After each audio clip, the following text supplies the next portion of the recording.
I am Jagat Singh Chokar. Welcomes you in our Math Zone channel. In the last videos, I have told you linear equation in two variables. How we solve linear equation in two variables. In this video, we have to solve some questions according the chapter. So first questions, geometric representation of x equal to 3 in first one variable and second two variables. तो इस तरह से कभी कभी questions आ जाते हैं कि एक वैल्यू दी हुई है x इक्वल टू 3 में और इन वन वेरिएबल या टू वेरिएबल, तो इसलिए x इक्वल टू 3 की जो वैल्यू हमने ली है, तो ये पिछली वीडियो में भी हमने बताया था कि जो x की वैल्यू दी होती है तो वो y के पैरेलल होती है, और कुछ वैल्यूज ऐसी होती हैं जो टू वेरिएबल की फॉर्म में होती हैं, तो उन्हें हम कैसे प्लॉट करते हैं ग्राफिकली या ज्योमेट्रिकल, उसे कैसे रिप्रेजेंट करते हैं। तो इस वीडियो में हम यही बताने वाले हैं। उससे पहले मैं आपको फिर याद दिलाना चाहता हूं कि आप हमारी वीडियोस को ज़्यादा से ज़्यादा शेयर करते रहें, लाइक करते रहें, और अगर आप चैनल पर फर्स्ट टाइम आ रहे हैं तो उसको सब्सक्राइब भी करते रहें। देखते हैं कैसे हम इसको रिप्रेजेंट करेंगे वन वेरिएबल। तो हम जानते हैं कि x इक्वल टू 3 एक वन वेरिएबल है, वन वेरिएबल के फॉर्म में है। तो सीधा सा फर्स्ट पार्ट को अगर हम वन वेरिएबल में इसको सोल्व करते हैं तो हमारे पास केवल एक नंबर लाइन होती है, और इस नंबर लाइन पर 0, -1, -2, -3, इस तरह से यहाँ पर 1, 2, 3 एंड 4। तो ये जो x की वैल्यू 3 है, x इक्वल टू 3, तो ये यहाँ पर जो वैल्यू दी है ये आपका करेक्ट सॉल्यूशन है, और यही है x इक्वल टू 3। तो हम एक वन वेरिएबल में इसको इस तरह से सिंगल नंबर लाइन पर शो कर सकते हैं, लेकिन बात आती है कि इसे सेकंड टू वेरिएबल में कैसे इसको प्लॉट करें। अब आपके पास में टू वेरिएबल्स नहीं है, दिया हुआ क्वेश्चन दिया हुआ है x इक्वल टू 3, तो यहाँ पर y की वैल्यू नहीं है या y इसमें नहीं है, एब्सेंट है। तो इसके लिए हम इस इक्वेशन को टू वेरिएबल की फॉर्म में सबसे पहले इसको लिखेंगे। तो इसमें लिखेंगे x plus 0 into y equal to 3। अब आपकी ये इक्वेशन है इस फॉर्म में, तो अब आप इसको सोल्व करें। तो यहाँ पर x की वैल्यू रखते जाए, y की वैल्यू आपको मिलती जाए, y की वैल्यू प्लेस करते जाए, x की वैल्यू मिलती जाएगी। तो हम यहाँ पर प्लेस करते हैं y की वैल्यू, क्योंकि y का कोएफिशिएंट 0 है, तो पुट करते हैं, पुट y इक्वल टू हमने 0 रखा, तो यहाँ पर 0 हुआ, x की वैल्यू 3 आई। y इक्वल टू 1 रखने पर x की वैल्यू 3 आएगी, क्योंकि यहाँ पर 0 की 1 में मल्टीप्लाई हो तब भी 0 हो जाएगा। y की वैल्यू 2 रखी, x की वैल्यू 3 आएगी। y की वैल्यू -1 रखी, x की वैल्यू 3 आएगी। इट मीन्स ये क्या है कि x की वैल्यू हर केस में 3 ही रहेगी, y की वैल्यू डिफरेंट होती जाएगी, लेकिन उसका कोरस्पॉन्ड x की वैल्यू डज नॉट चेंज। तो ऐसे केस में हमारे पास में जो सॉल्यूशन आए तो वो क्या है, सॉल्यूशन हम लिखते हैं एक टेबल में बनाकर सॉल्यूशन लिखते हैं, ताकि हमें प्लॉट करने में हमको आसानी हो। x और y, x की वैल्यू 3, y की वैल्यू 0, y की वैल्यू 1, x की वैल्यू 3, y की 2 रखी, 3, -1 रखी, 3, -2 रखी, 3, इस तरह से y की वैल्यू चेंज होती जाएगी, x की वैल्यू सेम रहेगी। तो इसको प्लॉट करते हैं ग्राफ पर। तो ग्राफ के लिए हम देखते हैं कि जो ग्राफिकली रिप्रेजेंट करने के लिए आप फिर से यहाँ पर ग्राफ खींच लीजिए, और इस तरह से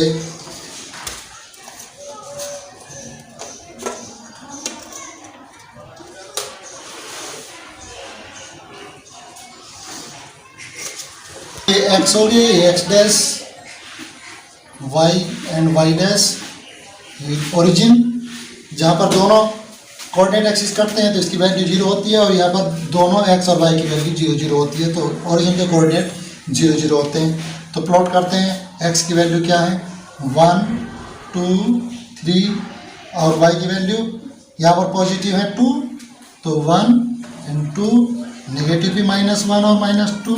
तो इस तरह से आपकी वैल्यू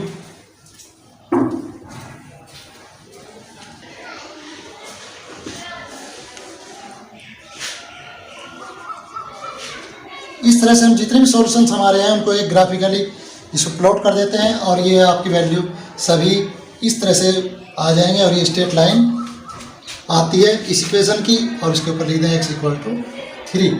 तो ये लाइन दी हुई लाइन इस वाई एक्सिस के पैरेलल आती है। अगर इसमें x यहाँ पर x इक्वल टू 3 की बजाय यहाँ y इक्वल टू 3 होता तो फिर ये लाइन यहाँ से y के ऊपर यहाँ पर 2 है, 2 के बाद में 3, यहाँ से सॉल्यूशन से यहाँ से पैरेलल होती है, x एक्सिस के थ्रू जाती। तो हम इस तरह से ये जो प्लॉट करते हैं तो इसमें हम देखते हैं कि इक्वेशन जो आती हैं वो पैरेलल आती हैं x एक्सिस के या y एक्सिस के। ये डिपेंड करता है उनकी इक्वेशन के दिए हुए क्वेश्चन के बेस पर। एक और क्वेश्चन लेते हैं, इसी के बेस पर सेकंड एक और क्वेश्चन देखते हैं जो एनसीईआरटी में बहुत ज़्यादा इंपॉर्टेंट है, और उस क्वेश्चन को देखते हैं। तो नेक्स्ट देखते हैं, क्वेश्चन को लेते हैं। The taxi fare in a city is as follows. For the first kilometre the fare is ₹8 and for the subsequent distance is ₹5 per kilometre. Taking the distance covered in x kilometer and total fare y, write a linear equation for this information and draw the graph। तो ऐसे question में हम ये देखते हैं कि यहाँ पर दो चीज़ें दी हुई हैं, फेयर भी हमें दिया हुआ नहीं, फेयर दिया हुआ है लेकिन उसके साथ में ये नहीं दिया हुआ कि फेयर के साथ में कोई इक्वेशन कैसे फॉर्म होगी। तो उस इक्वेशन को बनाने के लिए सबसे पहले हमें यही देखना होगा कि यहाँ पर जो दिया हुआ क्वेश्चन है वो क्या है।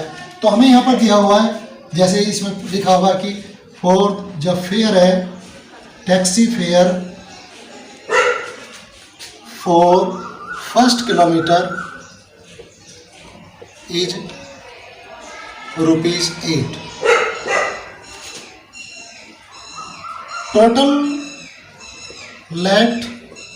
Total fare be ₹y and distance be x kilometre. Taxi fare for first kilometre ₹8। After that per kilometre will be charge ₹5 per kilometre. तो ये भी फेयर है कि पहले किलोमीटर पे ₹8 लिया जाता है, उसके बाद ₹5 पर किलोमीटर लिया जाएगा अगर किसी को ज़्यादा डिस्टेंस चलनी है। 2 किलोमीटर अगर वो टैक्सी जाता है तो 8 एंड 5 13 किलोमीटर जाता है। तो अगर वो ज़्यादा किलोमीटर जाता है तो कैसे हम इस इक्वेशन को बनाएंगे। तो हमारी इक्वेशन क्या होगी, तो चेक करते हैं, देखते हैं इसकी फॉर्म में कि हमें यहाँ पर दिया हुआ टोटल फेयर कैसे निकलेगा, किलोमीटर को उसके वैल्यू से मल्टीप्लाई करके। तो इसकी इक्वेशन विल बी, कैसे इक्वेशन बनाए ये सबसे ज़्यादा इंपॉर्टेंट होगा इसमें। तो equation will be ₹y equal to ₹8 for 1 kilometre, तो 8 × 1 plus 5 into kilometre per kilometre का 5 है, तो जितनी डिस्टेंस चली उससे 1 किलोमीटर की माइनस कर दें तो x माइनस 1 किलोमीटर से x की मल्टीप्लाई, क्योंकि 5 पर किलोमीटर लिया जाता है आपको। 1 किलोमीटर से ज़्यादा अगर आप चार्ज करते हैं तो वहाँ पर ₹5 पर किलोमीटर आपसे किराया वसूल किया जाता है। तो ऐसे केस में 5 की मल्टीप्लाई टोटल डिस्टेंस से कवर की जाएगी, लेकिन उसमें हम 1 किलोमीटर जो फर्स्ट वाला है वो उसमें से माइनस कर दें तो इक्वेशन इस फॉर्म में होगी। तो सोल्व करते हैं तो क्या आता है 8 प्लस, तो 8 1 जा 8 प्लस 5 की मल्टीप्लाई की 5x माइनस 5। इस तरह से 8 कांस्टेंट और 5 कांस्टेंट है तो ये 5x प्लस रिमेनिंग 3, तो y equal to 5x plus 3, और ये इक्वेशन बन जाएगी आपकी 5x, y इधर आके ट्रांसपोज हो गया तो plus y, 5x minus y plus 3 equal to 0। तो ये आपकी रिक्वायर्ड इक्वेशन होगी। और 1 मार्क्स में यही पूछा जा रहा है कि represent this situation in the 2 variable form, linear equation in 2 variable. तो ये 5x minus y plus 3 equal to 0। Next, अब इससे आगे हमें बताया गया है कि how we plot in the this equation in the graphically. तो y इस फॉर्म में अब हमारी इक्वेशन है कन्वर्ट की हुई है, तो इस y की फॉर्म को अब इसमें प्लेस करते हैं वैल्यू। तो देखते हैं क्या क्या आता। तो जब हम पुट x इक्वल टू, हमने 2 यहाँ पर 0 किया तो y की वैल्यू क्या आती है 5 × 0 plus 3 equal to 3। x equal to 1 रखा तो y equal to 5 × 1 plus 3, it means 5 3 8। x equal to 2 किलोमीटर अगर जाता है तो y की value 5 × 2 plus 3 13। x equal to 3 kilometre अगर है तो y equal to 5 into 3 plus 3, इस तरह 5 3 15 और 3 18, इस तरह ये हमारी कंडीशंस के अकॉर्डिंग आंसर आते जाते हैं। अब आप हम वैसे भी चेक करके देख सकते हैं कि 1 किलोमीटर पर 8 रुपये ले जाते हैं। अगर वो 3 किलोमीटर जाता है तो 1 किलोमीटर के 8 रुपये हुए, बाकी 2 किलोमीटर बचे, 2 5 टू 10, 10 प्लस 8 18 और यहाँ पर भी 18। तो इस तरह हमारी इक्वेशन ये सेटिस्फाई हो रही है। तो इस तरह से हम ये सॉल्यूशन आते हैं और हम इन सॉल्यूशंस को फिर टेबल में बना एक टेबल में प्रिपेयर कर लेते हैं, जहाँ पर x और y रखे हैं। तो x की वैल्यू 0 है तो 0 पर वैल्यू आई थी 3, 1 किलोमीटर है तो 8, 2 किलोमीटर पर 13 और 3 किलोमीटर पर 18। तो इस तरह जो बड़ी बड़ी वैल्यू है इनको हम छोड़ देते ज़्यादा, क्योंकि इसका ग्राफ बहुत लेंथी आता है और हम इसका ग्राफिकली जब रिप्रेजेंट करते हैं तो देखते हैं कि कैसे ग्राफ आता है। तो ये इसमें कोई नेगेटिव नहीं है, तो केवल y x वैल्यू और y की वैल्यू के फॉर्म में ही हो जाए।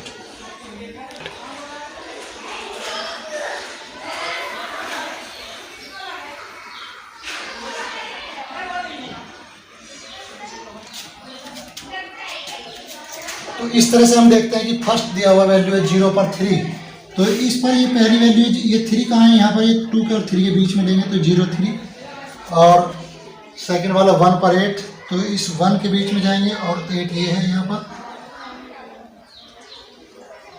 1 और 8 उनका 0 3, और इस तरह से 2 पर 13,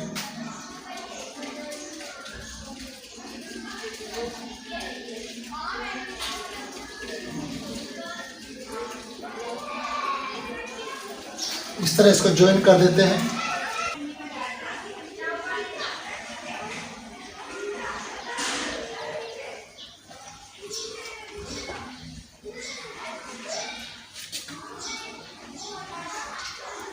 इस तरह से हमारा ग्राफ आता है और ये ग्राफ को हमने प्लॉट किया तो 0 के ऊपर 3, 1 के ऊपर 8 और 2 के ऊपर 2, तो x की वैल्यू 2 थी तो y की वैल्यू 13 थी। तो इस तरह से हमारा ग्राफ आता है और ग्राफ के ऊपर यहाँ पर हम इसकी लाइन लिख दें 5x minus y plus 3 equal to 0। ये हमारी इक्वेशन है और इसका ज्योमेट्रिकली रिप्रेजेंटेशन है। तो इस तरह के क्वेश्चन जितने जो भी आते हैं वो हम इस प्रकार से सोल्व करते हैं ताकि दी हुई इक्वेशन की कंडीशंस को भी फॉलो करें और इक्वेशन का ग्राफ भी हमारा क्लियरली हो जाए। तो आज की वीडियो में केवल इतना ही हम बताते हैं। अगर आपके पास फिर इसी चैप्टर से रिलेटेड कोई भी क्वेरी आती है तो आप कृपया हमारे कमेंट बॉक्स में ज़रूर लिखें और कमेंट बॉक्स में लिखकर हमें बताएं। हम आपकी प्रॉब्लम को नेक्स्ट वीडियो अपने आने वाले नेक्स्ट वीडियो में उसको सोल्व करेंगे। और तब तक के लिए हमें हमारे चैनल को सब्सक्राइब और लाइक करते रहिए और देखते रहिए। जहाँ पर प्रॉब्लम आती है उसको बार बार चेक करिए, बार बार देखिए, हमें भी सुझाव दीजिए ताकि हम भी आप वीडियो बनाते समय आपके उन प्रॉब्लम्स को ध्यान रख सकें और बेटर वीडियोस आपको दे सकें। तो बाकी इससे आगे का नेक्स्ट वीडियो में थैंक्स।